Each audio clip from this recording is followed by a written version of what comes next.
ভূমিকম্পে উৎপত্তিস্থল নরসিংদী থেকে আরও খবর জানতে যুক্ত হচ্ছে সরাসরি প্রতিনিধি মাখন দাসের সঙ্গে। মাখন, নরসিংদীতে অনেক আহত হওয়ার খবর আমরা জানতে পেরেছি। তাদের সবশেষ পরিস্থিতি কি আর ক্ষয়ক্ষতির খবর আমাদের জানাবেন।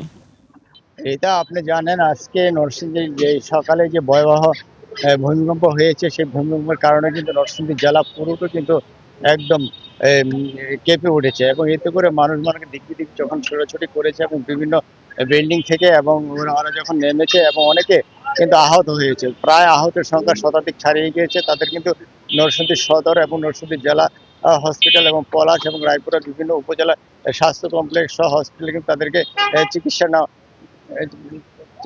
চিকিৎসা নেওয়া হয়েছে। এবং এছাড়াও আপনি জানেন যে এই একটু আগে আমি পুলিশ সুপার সাথে কথা হয়েছে। উনি যেমনটা জানিয়েছেন যে শিবপুর উপজেলায় একজন, পলাশে 2 জন এবং সদরে আরো একজন, মোট 4 জনের মৃত্যুর নিশ্চিত করেছে। তবে মৃত্যুর সংখ্যা আরো বাড়তে পারে বলে আমাকে একটি তথ্য জানিয়েছে। তবে অনেক ক্ষয়ক্ষতি হয়েছে এবং বিভিন্ন বিল্ডিং আপনি জানেন যে ফেটে গিয়েছে এবং এছাড়াও বিভিন্ন যে মানুষ আহত হয়েছে।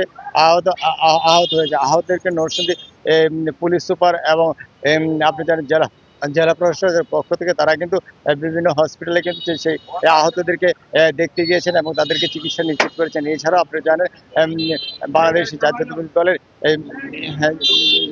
যুগ্ম যুগ্ম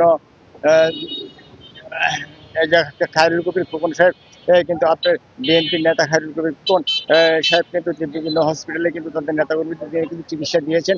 তবে সর্বশেষ পরিস্থিতি এখনো কিন্তু বিভিন্ন বিল্ডিং এ যে বহুতল বিল্ডিং গুলি রয়েছে, এখানে কিন্তু মানুষ কিন্তু বসবাস করতে, তাদের মধ্যে কিন্তু একটা আতঙ্ক বিরাজ করে। কেমন আতঙ্ক, তারা কিন্তু মনে করছে যে হয়তো আবারও কিন্তু এমন ভূমিকম্প হয় কিনা, তারা এই চিন্তায় কিন্তু আছেন। কিন্তু কারণ আপনার নরসিংদীর ইতিহাসে যে মাত্রাধিক যে ভূমিকম্প হয়েছে, এমন ভূমিকম্প কিন্তু কখনোই কিন্তু আমাদের এই নরসিংদী জেলা থেকে কিন্তু শুরু হয় না। তবে এই নরসিংদী জেলাতে এবার ভূমিকম্প হওয়াতে মানুষের মধ্যে কিন্তু নতুন একটা কিন্তু সংখ্যার কিন্তু সৃষ্টি হয়েছে।